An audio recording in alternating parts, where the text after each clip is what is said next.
मेरा नाम सचिन चौधरी है एंड इस वीडियो में जो हम बात करने वाले हैं आपके प्री वर्कआउट सप्लीमेंट के बारे में बात करने वाले हैं। तो कुछ डिफरेंट प्रोडक्ट मैंने यूज़ किए हैं प्री वर्कआउट के अंदर, डिफरेंट ब्रांड्स मैंने यूज़ किए हैं।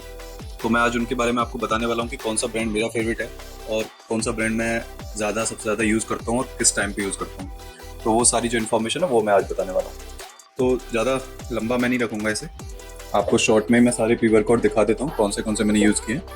और इनमें से कुछ हैं एक दो जिसका मेरे पास बॉक्स नहीं है, तो वो मैं आपको वर्बली बता दूंगा। अभी जो मैंने प्री वर्कआउट्स यूज़ किए हैं,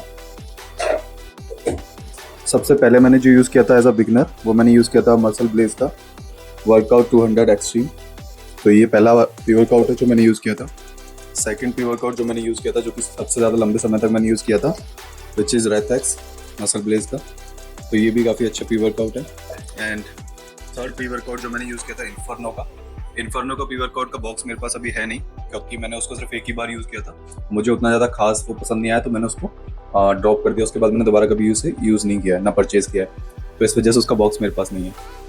एंड इसके बाद मैंने डायनामाइट यूज़ किया था एंड इसका भी मैं आपको रिव्यू बताऊँगा। काफ़ी अच्छा प्री वर्कआउट मुझे लगा है।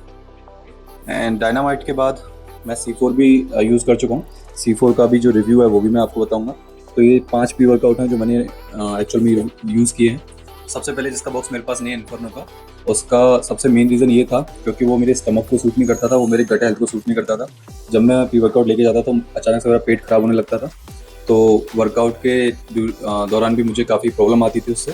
तो मैंने एक ही बॉक्स मंगाया था, वो भी हाफ यूज़ किया था मैंने, उसके बाद उसको यूज़ नहीं किया। मैंने जो सबसे पहला प्री वर्कआउट यूज़ किया था एक्सट्रीम का, ये फर्स्ट टाइम था कि जो मैं प्री वर्कआउट डेली बेसिस पे लेना स्टार्ट किया था जिम की वजह से। तो उससे पहले मैंने प्री वर्कआउट सिर्फ रनिंग की वजह से लिया था, और वो एक स्कूप लेता था मैं हफ्ते में, जब भी हार्ड रनिंग या जब भी हमें जो टेस्ट होता था वो कंप्लीट करना होता था, वैसा कुछ। तो अभी जो प्री वर्कआउट मैंने एक्सट्रीम यूज़ किया स्टार्टिंग में, तो काफ़ी अच्छे रिजल्ट थे इसके, काफ़ी अच्छा था। वो जो बॉडी के अंदर वो जो सेंसेशन होती है वो काफ़ी अच्छी हो रही थी इससे, तो मुझे मज़ा आ रहा था इसे यूज़ करने में। बट मैंने सोचा कि कुछ टाइम बाद, क्योंकि हर प्री वर्कआउट का होता है कि कुछ टाइम बाद फेड होने लगता है, तो मैंने कुछ टाइम बाद इसको यूज़ करना बंद करके थोड़ा हैवी प्री वर्कआउट लिया जो था रेथेक्स। इसको मैंने काफ़ी यूज़ किया। ये तो बहुत ही बेस्ट प्री वर्कआउट मैं आपको बोलूँगा। सेम ही है दोनों में, पर स्कूप के अंदर 200 mg कैफीन है। तो ये जो प्री वर्कआउट है इसको मैंने यूज़ किया। वर्कआउट के दौरान आपको बहुत ज़्यादा अच्छी एनर्जी देगा, स्ट्रेंथ देगा, और वर्कआउट ड्यूरेशन में बीच में क्रैश भी नहीं करेगा।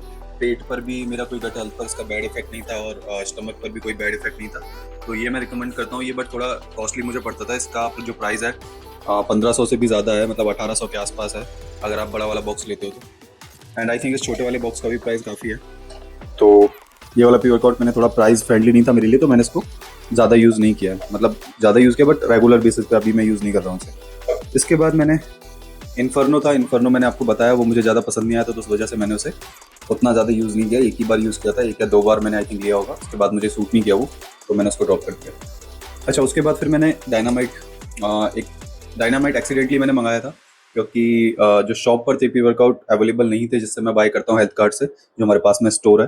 तो जस्ट मैंने ब्लिंकिट पे मैंने देखा कि डायनामाइट का मिल रहा है, तो मैंने मंगा लिया था जस्ट चेक करने के लिए कैसा है। तो जब मैंने ये प्री वर्कआउट लिया तो इसके थोड़े सिमिलर इफेक्ट रहता है जैसे, और काफ़ी ज़्यादा मेरे स्टमक को भी ये सूट कर रहा था, और डेली बेसिस पर भी लेने पर मुझे ऐसी कोई खास प्रॉब्लम इससे नहीं हुई थी। तो अभी भी मैं जो यूज़ कर रहा हूँ वो डायनामाइट का प्री वर्कआउट ही यूज़ कर रहा हूँ अपने वर्कआउट के लिए।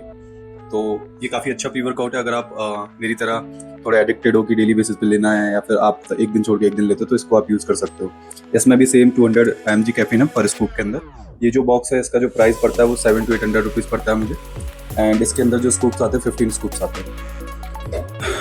C4 ये ऐसा प्री वर्कआउट है जो मैंने पहले दिन लिया था। पहले दिन लेने के बाद मैं फ़ैन हो गया था इसका। मुझे लगा कि इससे बेटर प्री वर्कआउट है ही नहीं, क्योंकि स्ट्रेंथ आई डोंट नो कि कैसे मेरी काफ़ी ज़्यादा अच्छी थी उस दिन। या तो कभी कभी होता है कि आपकी स्ट्रेंथ ऑटोमेटिकली थोड़ी बूस्ट रहती है, या रेस्ट के बाद आप जाते हो सकता है वो हो। बट जब सेकेंड डे मैंने लिया तो इसने मेरे स्टमक को प्रॉपरली सप्रेस कर दिया था। इसने मेरे गट हेल्थ की ऐसी तैसी कर दी थी। तो ये प्री वर्कआउट एक ऐसा प्री वर्कआउट जो कि काफ़ी कॉस्टली भी था मेरे लिए, बट फिर भी मैंने इसको मंगाया था जस्ट चेक करने के लिए, टेस्ट करने के लिए। तो अभी भी मैं इसको कभी कभी यूज़ करता हूँ। अगर आप ऐसा कोई प्री वर्कआउट यूज़ कर रहे हो जो काफ़ी हैवी है, हालांकि है तो इसके अंदर भी 200 mg कैफीन है और स्कूप के अंदर, एंड 30 सर्विंग्स हैं इसके अंदर, जो कि कॉस्टली अराउंड 2300-2400 रुपये का ये मुझे मिले थे। बट इसको सॉरी नॉट 2324, ये 2700 रुपये का मिला था मुझे, 2700 रुपीज़ का। बट इसको मैं उतना ज़्यादा रिकमेंड नहीं करता हूँ, क्योंकि अगर आप एक बिगिनर हो, और बिगिनर नहीं हो, इंटरमीडिएट भी हो, या फिर अगर आप काफ़ी अच्छे लिफ्टर भी हो, तब भी डेली बेसिस पे तो ये प्री वर्कआउट आपको कहीं ना कुछ प्रॉब्लम फेस करनी पड़ सकती है इसके साथ।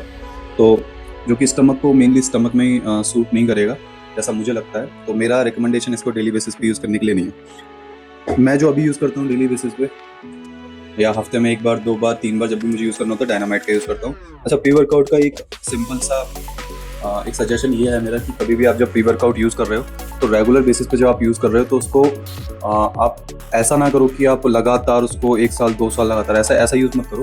प्री वर्कआउट आप 1 महीने आप यूज़ कर लिया, आपने बॉक्स खत्म हो गया, तो थोड़ा रेस्ट दो अपनी बॉडी को। लगभग 2 हफ्ते 3 हफ्ते या 1 महीने जितना भी आप दे सकते हो, कॉफ़ी से काम चलाओ। कॉफ़ी भी बहुत एक अच्छा प्री वर्कआउट है। अगर ब्लैक कॉफ़ी आप सुबह पियोगे तो काफ़ी अच्छी एनर्जी आती है। तो 1 महीना या 2-3 हफ्ते रेस्ट देने के बाद दोबारा आप प्री वर्कआउट जब यूज़ करोगे, तो उसका दोबारा जो किक है वो आपको मिलेगा, वरना किक एकदम फेड होता चला जाएगा, खत्म होता चला जाएगा, कोई मज़ा नहीं आएगा फिर प्री वर्कआउट यूज़ करने का। एंड आप एडिक्टेड इतने हो जाओगे बिना प्री वर्कआउट के, आपको वर्कआउट करने में भी मज़ा नहीं आएगा। तो ये कुछ प्री वर्कआउट थे। मेरा इन सब में से जो रिकमेंडेशन है अभी के लिए डायनामाइट है। आगे देखते हैं, अगर कुछ चेंज करूँगा तो मैं ज़रूर अपडेट करूँगा कि कौन सा प्री वर्कआउट मैं अभी यूज़ कर रहा हूँ। अगर इससे बेटर कुछ मिलेगा तो मैं ज़रूर अपडेट करूँगा। Thank you. बाकी भाइयों, प्री वर्कआउट आपको बहुत सारे मिल जाएंगे, बहुत सारे डिफरेंट बहुत सारे यूनिक प्री वर्कआउट्स हैं। बट सबसे मेन प्री वर्कआउट जो होता है वो आपके अंदर ही होता है। अगर आप अंदर से विलिंग नहीं हो ना किसी चीज़ के लिए, तो आप कुछ भी प्रोडक्ट, कुछ भी सप्लीमेंट यूज़ कर लेना, कुछ भी आपको रिजल्ट उसके देखने को नहीं मिलेंगे, क्योंकि मेन जो प्री वर्कआउट है वो आपके अंदर की आग है। अगर वो अंदर आपके आग है तो आप प्री वर्कआउट का जो फुल एडवांटेज है वो ले सकते हो। अगर वो आग नहीं है तो प्री वर्कआउट पीने के बाद भी मैंने लोगों को सोते हुए देखा है, तो उसका कोई भी फ़ायदा नहीं होता।